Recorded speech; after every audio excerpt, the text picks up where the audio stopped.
आज में बैंकिंग व्यवस्था तबाही के कगार पर खड़ी थी। मैं नया प्रधानमंत्री के पद का दायित्व मुझे मिला, मैं एक देश के मुखिया से मैं मिला, ऐसे ही बात कर रहा था। मैंने कहा बैंकिंग की दृष्टि से हम कुछ आगे बढ़ना चाहिए। उन्होंने पहले एक बार साहब जरा अभी आप नए हो, आपके बैंकों की व्यवस्था का अध्ययन कर लीजिए। हम कैसे हिम्मत करें। एक देश के नेता ने कोई ये जानकारियां थी, उसने मुझे बताया, यहां इनको कोई परवाह ही नहीं। यानी प्रकार से उन्होंने जिस प्रकार से बैंकिंग व्यवस्था हुए, एनपीए के पहाड़ खड़े हो गए थे। जहां भी देखो चर्चा चलती थी, एनपीए का क्या होगा, एनपीए का क्या होगा, कैसे बचेंगे।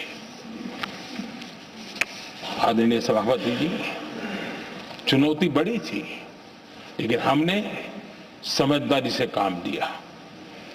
बैंकिंग व्यवस्था के सब कर्ता धर्ताओं को विश्वास में लिया। रिफॉर्म की आवश्यकता थी, हिम्मत के साथ रिफॉर्म किए, पारदर्शी व्यवस्था बनाई, ढेर सारे बैंकिंग रिफॉर्म्स हुए और जो सरकारी बैंक दुर्बल हो चुकी थी, ठीक नहीं चल पाती थी, उसको हमने बड़ी बैंक के साथ मर्जर कर दिया। और मुझे याद है किसी एक महाशय, बड़े अपने आप को विद्वान मानने वाले ने लिखा था, अगर मोदी सरकार बैंकों में ये कर ले तो हिंदुस्तान का बहुत बड़ा रिफॉर्म हो जाएगा। वो काम मैंने आते ही कर दिए थे। आदरणीय सभापति जी, और इन सारी चीजों का नतीजा हुआ, बैंकों में जो बीमारी घर कर गई थी, उस बीमारी से बैंकों को मुक्ति मिली। बैंकों का स्वास्थ्य सुधरा, लगातार सुधरा, अभी भी तेजी से आगे दौड़ रहे हैं। और बैंकिंग का जब स्वास्थ्य सुधरा तो लेन देन का कारोबार भी उनका बढ़ा, लोगों को पैसे मिलने लगे, सामान्य व्यक्ति को पैसे मिले। ऐसे ऐसे गरीब लोगों को लोन मिले जिनके लिए कभी बैंक के दरवाजे बनते, बेचारा दूर से देख करके उसे जाना पड़ता था। आज मुद्रा योजना जो देश के नौजवान को अपने पैरों पर खड़े रहने की ताकत देता है, मुद्रा योजना जो स्वरोजगार की प्रेरणा देता है, लेकिन स्वरोजगार के भाषण के काम नहीं होता है, उसका हाथ पकड़ना पड़ता है, उसको साथ देना पड़ता है, उसको सहाय देनी पड़ती है। और हमने मुद्रा योजना के द्वारा 30 lakh crore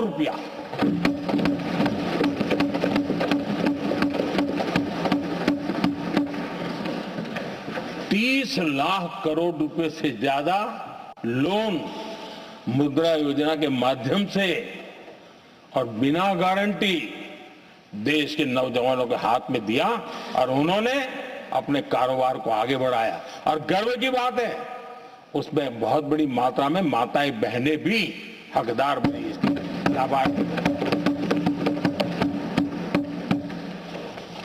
self help group, इन दिनों ग्रामीण महिलाएं बड़े सपने देखती हैं, खुद अपने पैरों पर खड़ा होना चाहती थी। विमेन सेल्फ हेल्प ग्रुप का हमने विस्तार तो किया ही किया, लेकिन 10 करोड़ बहनों को हमने सीधी आर्थिक मदद की व्यवस्था की।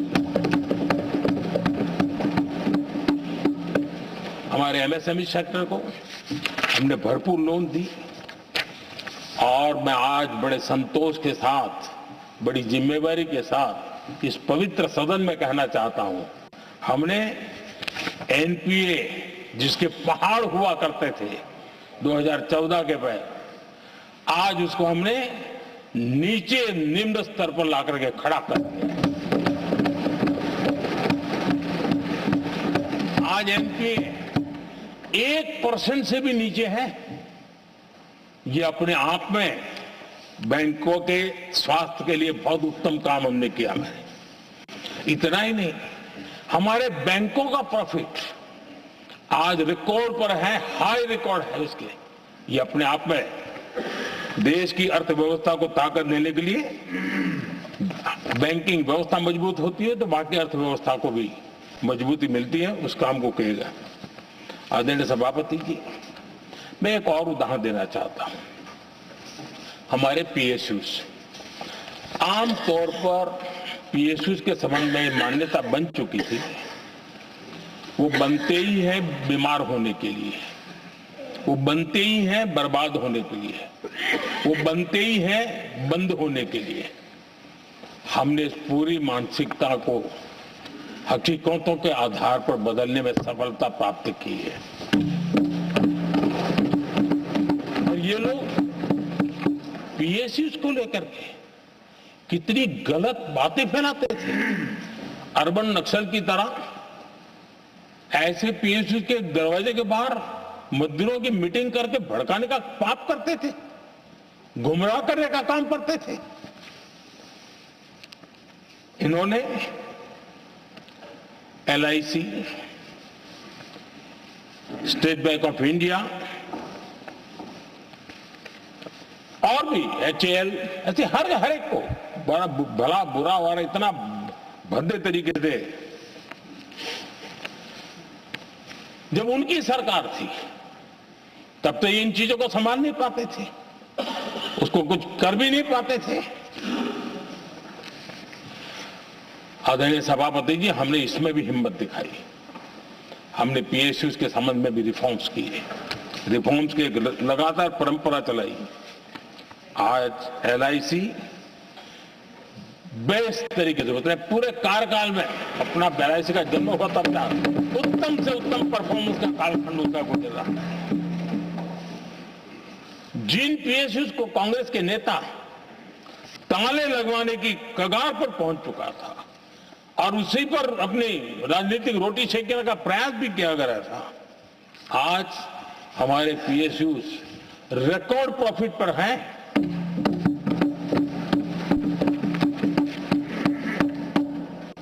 इतना ही नहीं, वे अपने परफॉर्मेंस से मेक इन इंडिया को भी गति दे रहे हैं।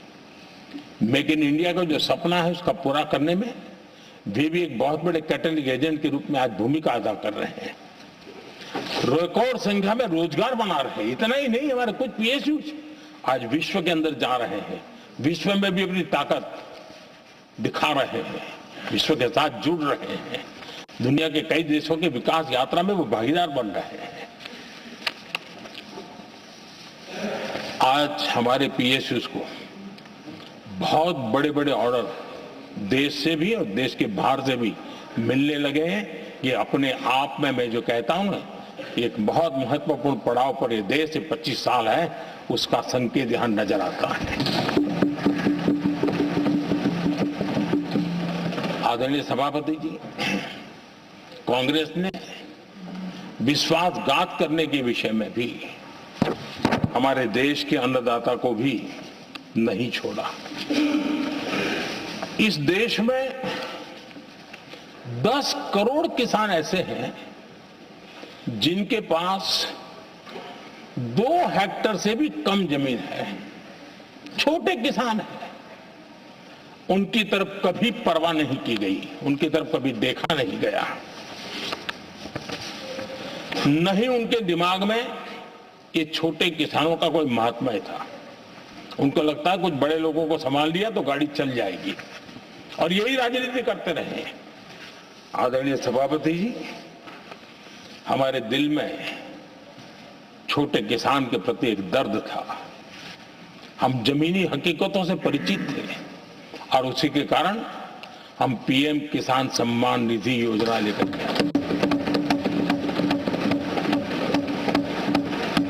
और आप इतने कम समय में हमारे इन छोटे किसानों के खाते में 4 लाख करोड़ रुपया हमने दिया है। 4 लाख करोड़ रुपया आंकड़ा छोटा नहीं होता है आदरणीय सभापति जी। और उसने हमारे छोटे किसानों को एक नई ताकत दी है, नए सपने देखने का सामर्थ्य दिया है। और मुझे पक्का विश्वास है कि हमारा किसान उस दिशा में जरूर भारत की आशा अपेक्षा के अनुरूप परिणाम देगा।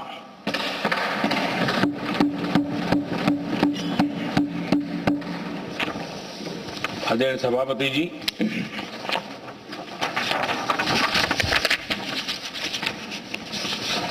यहां कुछ साथियों ने इम्प्लीमेंटेशन के संबंध में शिकायतों का भाषण काफी किए। शायद वो तय करके आए थे कि ऐसा ऐसा बोलना है, तो इसमें तो उनका ऐलान दिखता था, बाकी में तो नहीं दिखा है। आदरणीय सभापति जब ये इम्प्लीमेंटेशन को लेकर के इतनी बड़ी बड़ी बातें करते हैं, मैं एक जरा किस्सा सुनाता हूं। मैं किसी का भला बुरा कहने के लिए नहीं कर रहा हूं, मैं सिर्फ हकीकत है रख रहा हूं। परेशानी जिनको होगी उनको होगी, लेकिन तथ्य तो तथ्य ही होते हैं। हमारे देश के एक नेता हिमाचल प्रदेश के दौरे पर गए थे और वहां से आने के बाद उन्होंने खुद ने ये घटना कहीं सुनाई, रिकॉर्ड पर उपलब्ध है। उसमें उन्होंने कहा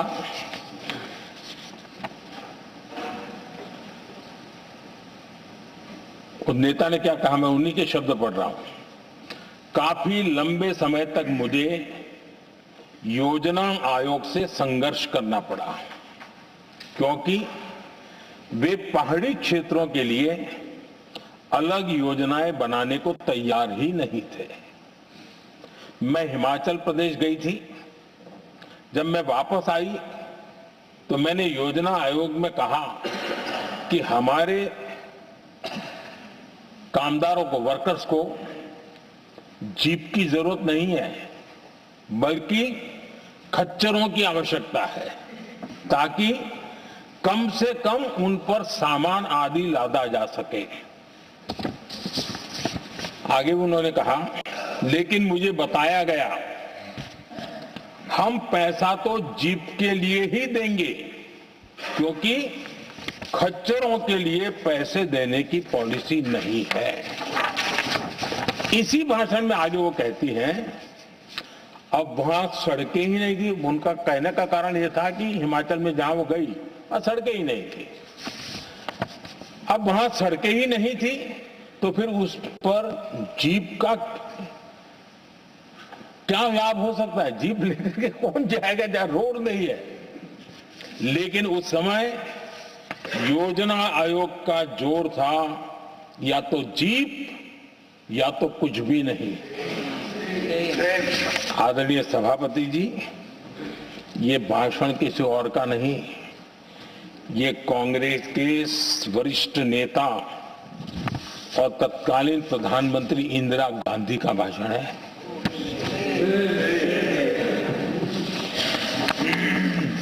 कांग्रेस के लंबे शासनकाल में यही कार्यशैली रही, और जिसको इंदिरा जी खुद जानती भी थी कि ये पाप चल रहा है, लेकिन इस कार्य संस्कृति को सुधारने के लिए उन्होंने कोई कदम नहीं उठाया। और इंदिरा गांधी जिस प्लानिंग कमीशन की धज्जियां उड़ा रही थी, उसके जन्मदाता उनके स्वयं के पिताजी थे, और प्लानिंग कमीशन को बना और इंदिरा जी ने जब कहा, उसके बीच में 2 दशक बज चुके थे, लेकिन हाल यही था। और 2014 तक सब दुखी थे, सब परेशान थे, सब गलती देख रहे थे, लेकिन सुधार करने की तैयारी नहीं। 2014 के बाद जब आपने हमें मौका और कांग्रेस ने जिस प्रकार से प्लानिंग कमीशन अटकाना, लटकाना, भटकाना वाली कार्यशैली बना दी थी, 2014 में जब हमें मौका मिला तो हमने आकर के काम किया, प्लानिंग कमीशन को खत्म कर दिया और नीति आयोग, आज नीति आयोग बहुत तेज गति से काम कर रहा है। अब देखिए एस्पिरेशनल डिस्ट्रिक्ट, वो भी एक बड़ा प्रेरक उदाहरण है। और मैं तो देख रहा हूं कि डेवलपिंग कंट्रीज के लिए, विकास के लिए एक मॉडल के रूप में वैश्विक संस्थाएं इसको अनुमोदन दे रही है। ये एस्पिरेशनल डिस्ट्रिक्ट की ये सफलता बनी है। देश के कई जिले ऐसे थे जिसको पिछड़े मान करके छोड़ दिया गया था, और वहां करोड़ों लोगों की जो मौलिक जरूरतें थी उसको भी नकार दिया गया था। उनको तो ऐसे ही जीने के लिए मजबूर कर दिया गया था। और जो पिछड़े इलाके थे वो और पिछड़े होते गए और बर्बादी आती गई। और हालत तो सरकार में ऐसी थी कि जब किसी को पनिशमेंट ट्रांसफर करनी होती थी, पनिशमेंट पोस्टिंग देना होता तो ऐसे ही जिलों में भेजा जाता था ताकि और खराब करे वो। ये हाल बन गया था, ये वर्क कल्चर बन गया था। हमने इस स्थिति को बदला। सबसे पहला आग्रह किया, यंग होनहार अफसरों को लगाया जाएगा और पूरा 3 साल का मौका उसको दिया जाए काम करने का। एक के बाद अब निर्णय किए। और आज देखिए किसी समय छत्तीसगढ़ का हमारा बस्तर एस्पिरेशनल डिस्ट्रिक्ट में था, आज वो बस्तर पूरे देश में बस्तर ओलंपिक के नाम से चर्चा में है।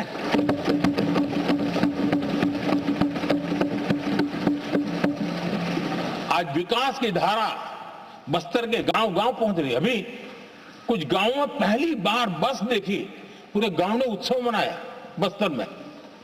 ये परिस्थितियां छोड़ करके गए हुए हैं लोग और यहां पर पता नहीं किस प्रकार से देश को कहां ले जाना चाहते हैं लोग।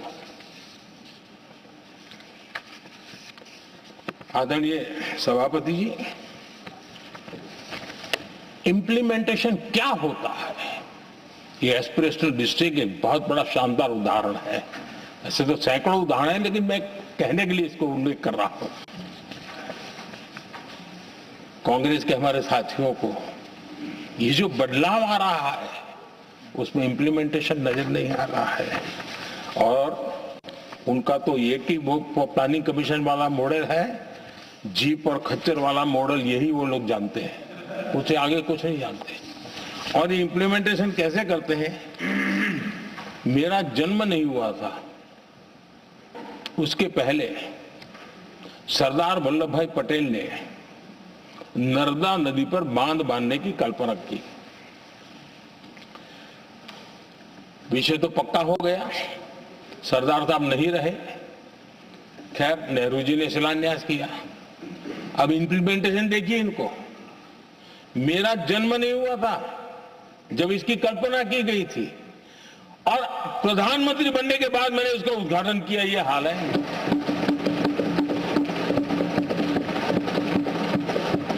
और उनका इम्प्लीमेंटेशन देखिए, मुझे मुख्यमंत्री रहते हुए 3 दिन अनशन पर बैठना पड़ा था नर्मदा सरदार सरोवर डैम के लिए, मेरे राज्य के किसानों के लिए। मैंने अपने आप को दांव पर लगा दिया था, तब जाकर के भारत सरकार को झुकना पड़ा और तब जाकर के सरदार सरोवर डैम के कंस्ट्रक्शन को गति मिली और यहां मैं पहुंचा तब मुझे उसका उद्घाटन करने का सौभाग्य मिला। और आज कच्छ तक हावड़ा बीएसएफ के लोग जहां बैठते हैं वहां तक नर्मदा का शुद्ध पानी पीने के लिए पहुंच रहा है। इंप्लीमेंटेशन क्या होता है, और यहां पर इम्प्लीमेंट किसी ने शब्द पकड़ा दिया, हर एक के मुंह से वही निकल रहा था। हमने कांग्रेस की कार्यशैली को बदलने के लिए, जब मैंने देखा कई ऐसे काम थे अटके पड़े हुए, कोई पूछने वाला नहीं थे फाइलों में, और पॉलिटिकल फायदे के लिए अनाउंसमेंट कर दिए, दिए जला दिए, पत्थर लगा दिए, करना कुछ नहीं। आखिरकार मैंने एक टेक्नोलॉजी वाला प्लेटफॉर्म बनाया यहां आकर के, प्रगति के नाम से।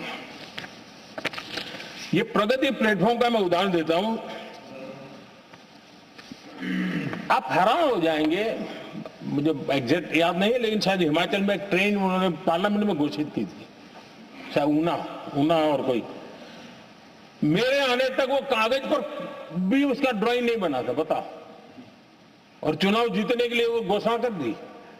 प्रगति के अंदर मेरे सामने विषय आया, ऐसे कई विषय मेरे सामने आए और उस प्रगति के अंदर हमने एक एक प्रोजेक्ट क्यों अटके हुए, किस डिपार्टमेंट की काम में क्या मुसीबत आई है, किसने गलत तरीके से इसको आगे बढ़ाया, और बजट तो बढ़ता ही गया था। जो योजना 900 करोड़ में होनी थी वो 90,000 करोड़ तक पहुंच जाए, ये हाल करके रख दिया था इन्होंने। हमने एक टेक्नोलॉजी प्लेटफॉर्म बनाया, हर महीने बैठा अभी मैंने 50वां एपिसोड पूरा किया उस मीटिंग का, और लगातार उस काम करते करते और राज्यों को भी बिठाया, उनकी कठिनाइयों को भी समझा, उसके इम्प्लीमेंटेशन में कौन मिनिस्ट्री का परेशानी हो रही है, किस स्टेट की परेशानी हो रही है, किस कानून की परेशानी हो रही है, हर एक की बारीकी से देखा। और आज मैं गर्व से कह सकता हूं कि इस प्रगति के इम्प्लीमेंटेशन को बारीकी से प्रधानमंत्री के स्तर पर देखे जाने के कारण 85 लाख करोड़ रुपीस का काम को गति मिली। 85 लाख करोड़ रुपीस के काम आप कल्पना कीजिए, देश की कितनी बड़ी शक्ति को अनलॉक किया हमने। इंप्लीमेंटेशन कैसे होता है ये हमने करके देखा है। रेल हो, रोड हो, सिंचाई हो, ग्रामीण कोई व्यवस्था का काम हो, इन सारी चीजों को हमने इसमें लिया। अब जैसे जम्मू उधमपुर श्रीनगर बारामूला रेल लाइन, आज ये प्रोजेक्ट पूरा हुआ और बर्फबारी में इन दिनों आपने देखा एक वीडियो बहुत पॉपुलर हुआ है, बर्फ के बीच में थे, चारों तरफ बर्फ की चादर छाई हुई है और वंदे भारत ट्रेन निकल रही है और लोग कहते हैं गलती मत करना है तो विदेश है, ये हिंदुस्तान है, ये रील चल रहे हैं बाजार में।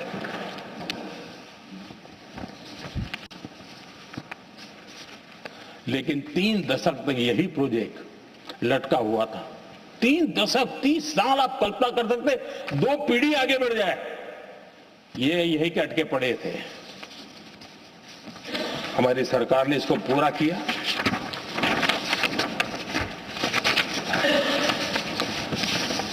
आदरणीय सभापति जी, मैं असम की बात करता हूं और कोई ये मत सोचो कि मैं चुनाव है इसलिए बोल रहा हूं। इनके पाप हैं इसलिए मुझे कहना पड़ रहा है। कांग्रेस सिर्फ इमेजिन करती है और इंप्लीमेंट करने का उनको कोई लेना देना ही नहीं होता है। अब असम का बोगीबिल ब्रिज, ये बोगीबिल ब्रिज अरुणाचल और असम को जोड़ने वाला बहुत महत्वपूर्ण ब्रिज, कितने ही सालों तक ये प्रोजेक्ट लटका रहा। हमने प्रगति के माध्यम से इसको रिव्यू किया और असम सहित पूरे नॉर्थ ईस्ट को बहुत बड़ी सुविधा वाला ये काम हमने पूरा किया। आदरणीय सभापति जी,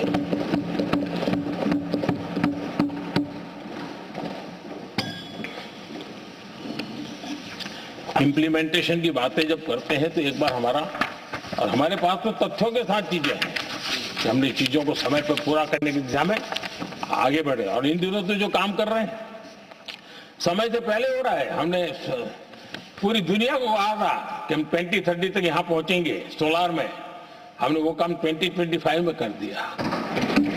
हमने इथेनॉल का समय तय किया था, हम उसमें भी 2-3 साल पहले ही काम पूरा कर लिया। तो एडवांस में हम काम पूरा करने का इंप्लीमेंटेशन की ताकत हमारे से उससे भी ज्यादा है। आदरणीय सभापति जी, भाजपा हो, एनडीए हो, हमारा अप्रोच, चीजों की तरफ देखने का हमारा दृष्टिकोण, समस्या के समाधान के लिए हमारी सोच और कांग्रेस के बीच में आसमान जमीन का अंतर है, बहुत फर्क है। मैं आपको उदाहरण देता हूं। हमारी सोच यह है कि 140 करोड़ देशवासी ये इतने सामर्थ्यवान हैं कि वह चुनौतियों को समाधान दे सकते हैं। ये हमारी सोच है। हमारा भरोसा है देशवासियों पर, उनके सामर्थ्य पर हमारा भरोसा है और यही लोकतंत्र की भी सच्ची ताकत होती है। लेकिन कांग्रेस देशवासियों को ही समस्या मानती है। अब मैं इनका इतना बोल करके छोड़ दूंगा तो आज पता नहीं रात को उनको नींद नहीं आएगी और गालियां कल कैसी दे उसका प्लानिंग चलेगा। लेकिन मैं उदाहरण के साथ बताना चाहता हूं किस प्रकार से लोग सोचते थे देशवासियों के लिए।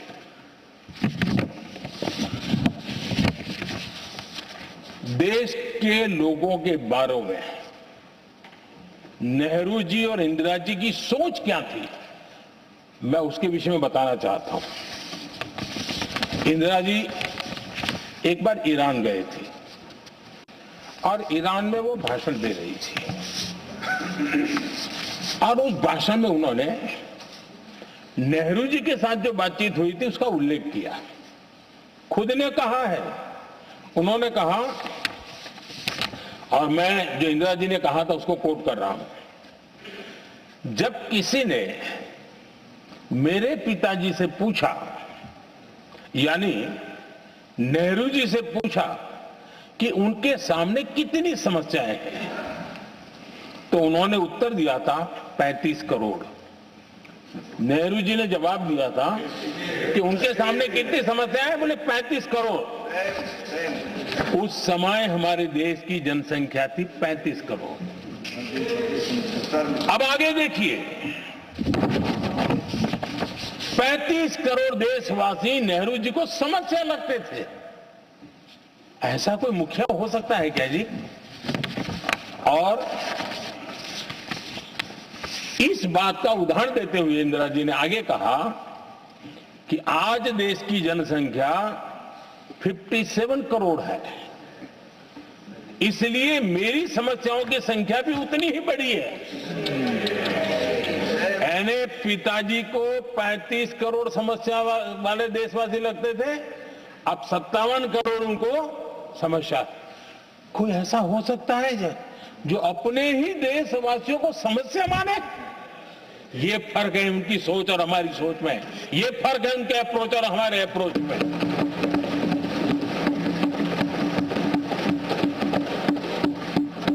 नेहरू जी हो या इंदिरा जी हो या पूरी कांग्रेसी बिरादरी हो, ये लोग भारत के लोगों को समस्या मानते हैं। आदरणीय सभापति जी, मेरे कई कोटेशन मिलेंगे। मैंने दुनिया के सामने कहा है, देश के सामने कहा है, और कहा है इसलिए नहीं, ये मेरा कन्विक्शन है। अरे चुनौतियां कितनी ही क्यों ना हो, 140 करोड़ समाधान हमारे पास है।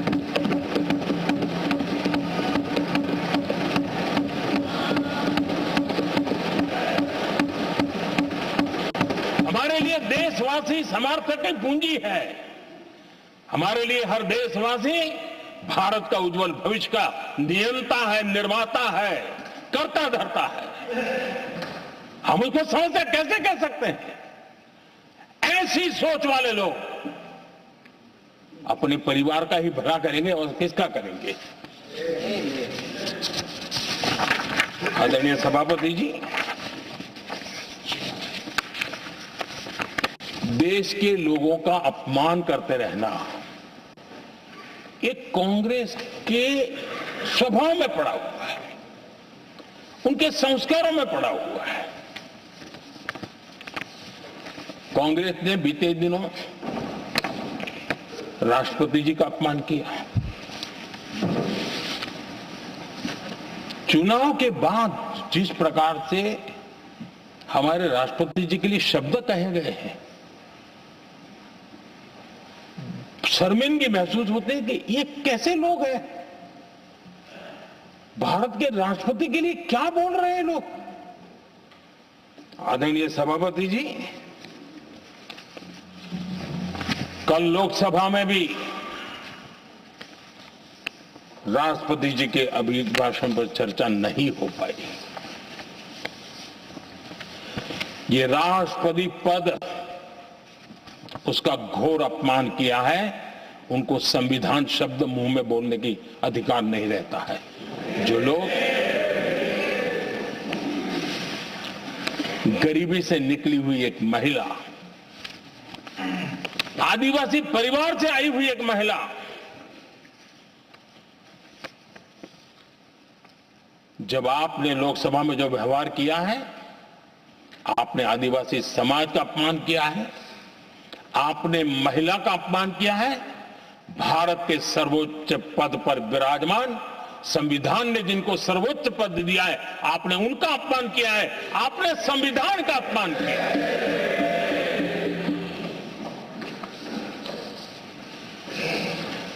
आदरणीय सभापति जी, उनको कुछ भी लगता हो, कांग्रेस को ये गुनाह Honorable members, it is now 6 p.m. If the House agrees, we may sit beyond 6 p.m. till